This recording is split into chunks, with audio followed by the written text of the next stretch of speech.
up, Dr. Warren? Dr. Warren. I realize I keep saying Mr. And, I would feel pretty, offended if I went to grad school or whatever, had a PhD, and people did not call me doctor. So, Dr. Warren, can you tell how much I love to do these reflections in my car? Because it's the only place that I can actually feel like I can talk comfortably. So this one is week 12, yes. Prisoner's Dilemma.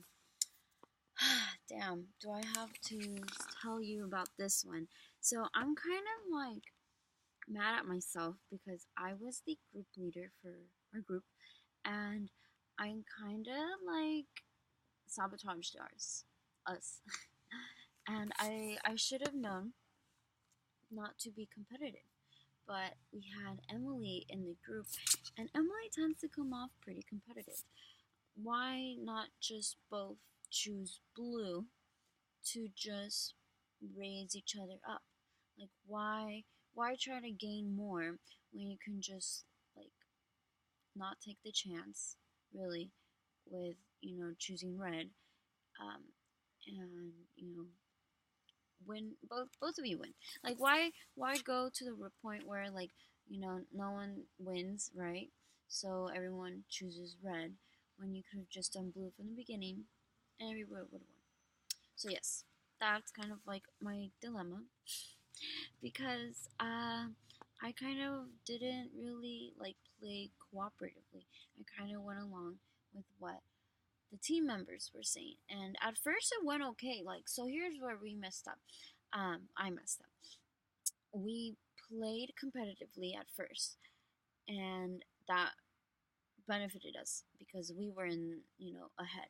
However, I did not negotiate well in the first negotiations.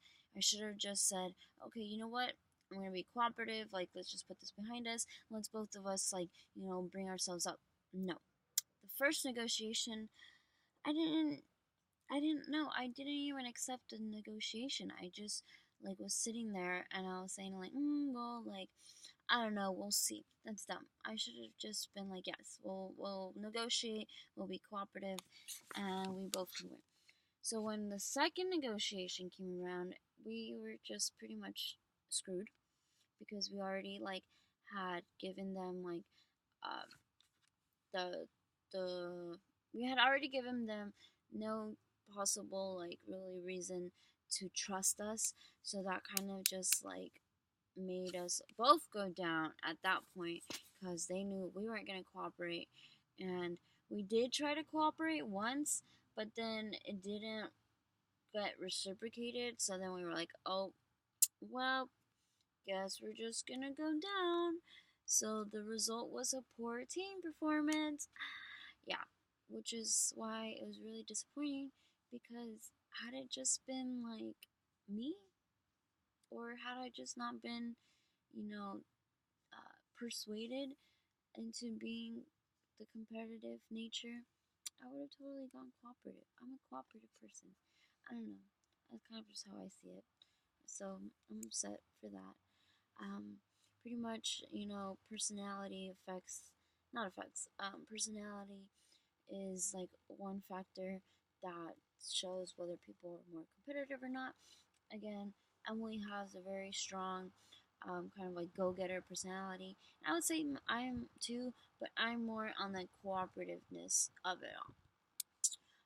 So yeah, I'm thinking to myself because when you're doing a prisoner's dilemma, it's either all for me, none for both of you, or you both kind of go up. So that's kind of what my focus was, is more concern of both my own outcomes and of theirs. So I would have wanted to be cooperative. Of course, competitors view the situation as an opportunity to win. So that's where we got our competitive streak. We're like, oh, we're going to beat them, we're going to win. And that kind of backfired on us. And then when we couldn't come back from that competitive streak, we both kind of got screwed over and we both ended up losing. So that's kind of like what the issue is with with the prisoner's dilemma. You know, it's kind of hard to shift cooperative change um, when team members have already been establishing a competitive relationship. So therefore, you know, the the change really doesn't even like work. Like people don't trust each other, and when you do change it, you know, like the other people is like, nah, they're just probably doing that just to like trick us, right? Because it's like, oh, what if they're just doing this for this round, but then they switch back on us? So really, we did not build any trust. We did not reduce conflict. We actually increased conflict, and we totally did not encourage cooperative behaviors. And that's pretty much it for this chapter. I mean, what more do I want to go into? I'm trying to just keep these short for you because I realize this is a lot of hours of reflections.